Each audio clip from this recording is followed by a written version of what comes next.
What is going on, everybody? Thank you for tuning in to this week's episode of the Weekend Sports Rundown. I hope you've had a great start to your week so far on this beautiful Monday, and I hope you enjoyed a fantastic sports weekend, which began on Thursday night with an NFL game and PGA Tour golf out at Sherwood Country Club. We'll get to both of those in a second. But in the world of college football, Big Ten began its run towards the college football playoff with Wisconsin and Ohio State both dominating in their first games back to Big Ten play. 52-17 over Nebraska for Ohio State, 45-7 over Illinois for Wisconsin. And with Penn State's loss against Indiana, is Wisconsin potentially a sleeper playoff team? They seem to be that year in and year out. Is this the year that they do become that sleeper playoff team? Clemson, as the number one team, continues their dominance in a 47-21 win over Syracuse. Bama rolls Tennessee 48-17 in a game that was not close after the coin flip. Oklahoma State keeps their playoff hopes alive barely with a 3-point win over Iowa State. And Indiana upsets Penn State 36-35 on a 2-point conversion in overtime by Indiana's quarterback. A fantastic finish to that game. Penn State's running back should have maybe fallen at the 1-yard line, gave Indiana a chance to come back late in the fourth quarter, which they did, converted the 2-point conversion, and then went to overtime, scored a touchdown to match Penn State, decided to go for two and got it by just the tip of the ball, and they ended up winning 36-35. Cincinnati in the American Conference making their case for the college football playoff with a 42-13 win at number 16 SMU. SMU, a team that many believe is another great American Conference team, but UCF beats Tulane 51-34. Another amazing game from Dillon Gabriel, only the third quarterback in college football to have back-to-back games with over 400 yards and 5 touchdowns. He does that with Jared Goff and Joe Burrow, two pretty big names, if you ask me. So Dillon Gabriel, fantastic game by you. Should be in the Heisman talks at minimum with only one blemish on his resume this year. Miami squeaks past Virginia, and BYU continues their independent dominance, making their case for the CFP as well with a win over Texas State. UNC bounces back from an embarrassing loss to Florida State last week in Tallahassee by dismantling in-state rival NC State by over 20 points. Fantastic win for the Tar Heels there, but is it too late for their college football playoff hopes? It might be. Michigan in their first Big Ten game flexes their muscle against Minnesota 49-24, and Virginia Tech upset by Wake Forest, Virginia Tech, number 19 in the country, no longer going to be ranked. And in a headline as old as the Times, Kansas gets destroyed, this time by Kansas State, and Coastal Carolina wins to move to 5-0, beating Georgia Southern by 14 in the second half there. In the NFL, like I mentioned, Thursday Night Football, a fantastic finish there. Philadelphia scores 2 touchdowns with 5 minutes left to win 22-21, continuing to just solidify how bad the NFC East is. Washington blowing out Dallas in what was one of the worst offensive performances in recent history, if not the NFL this year, 25-3, only a Greg Zuerlein field goal in that one for the Cowboys. And with a team as talented as they are, they should be better. In fact, buddy of mine, Jack Collins, reached out asking who is worse, Jaguars or the Cowboys.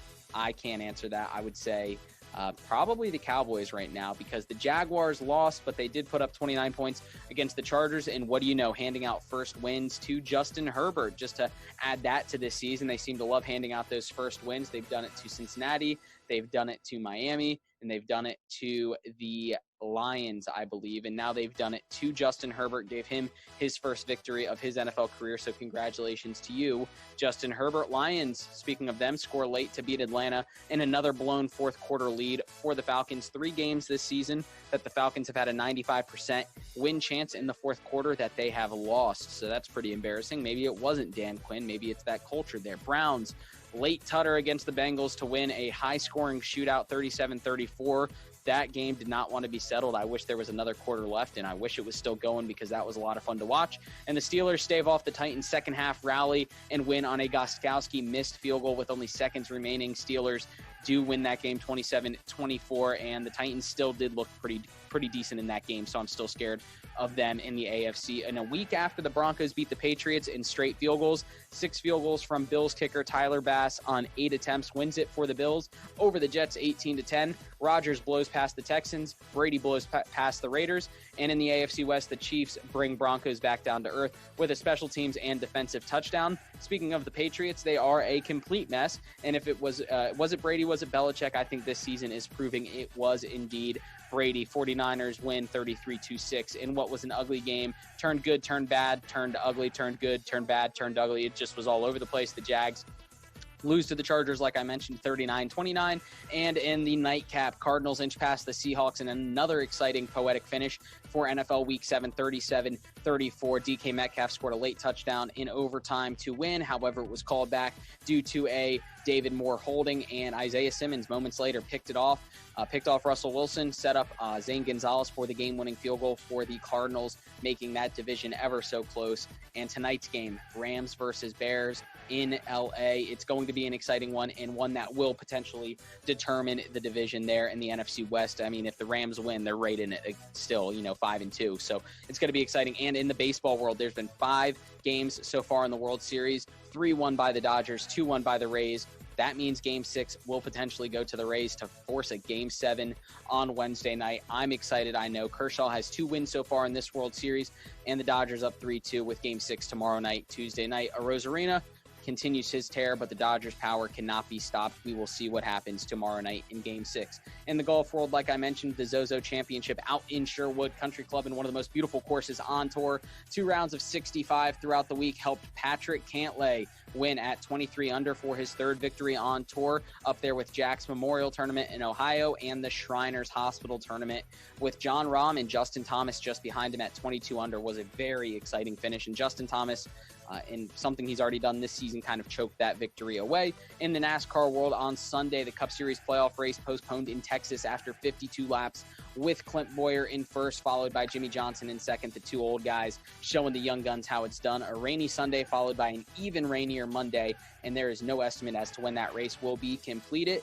And in more fun racing news, F1, a historic day for Lewis Hamilton as he wins the Portuguese Grand Prix, record 92nd win, and won by 25 seconds over teammate Valtteri Bottas, the Mercedes teammate of his, and just an impressive win by Lewis Hamilton, and puts him past Michael Schumacher for most wins in F1 history. So congratulations, an illustrious 14-year career for you, Lewis Hamilton, and it doesn't seem like you are literally slowing down anytime soon. And on that note, go enjoy some Big Brother tonight. It's a big episode tonight before finale on Wednesday, and enjoy some Monday Night Football as well. Be sure to check out Feel the Fern on Saturdays to hear more of Fernie's hot takes. If you missed last week's episode, you missed a good one, Michael Jordan versus LeBron James.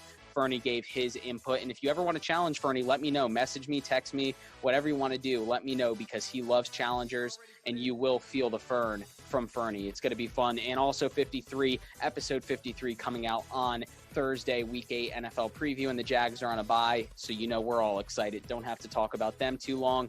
We'll have plenty of other great NFL content to discuss in our episode 53. Go check that out now. Go follow on Instagram. Go subscribe on YouTube. All podcast streaming platforms, Spotify, Apple, iHeart, Google, all that good stuff. Go subscribe. Help out the podcast. Go check out our shop, PoojiePodShop.com. And until next time, go make this world a better place. Take care.